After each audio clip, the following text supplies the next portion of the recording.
How to delete all saved posts on Instagram at once. Hello everyone, I am Vishaka and welcome to our channel. Now let's get right into the tutorial. Firstly, go ahead and open the Instagram application on your device and make sure that you are signed in. Now, tap on your profile icon on the bottom right of your screen and then tap on the three lines on the top right. Here, you will see the option for saved under the How You Use Instagram tab. So tap on the saved option you see there and then go ahead and tap on the Manage option you see there.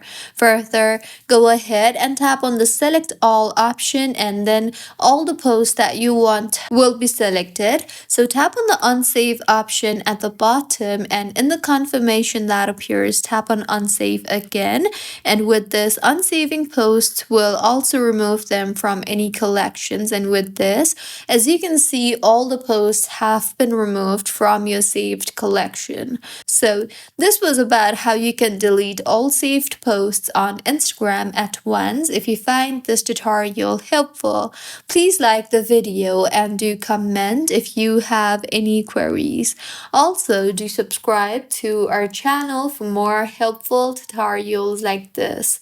See you on the next one.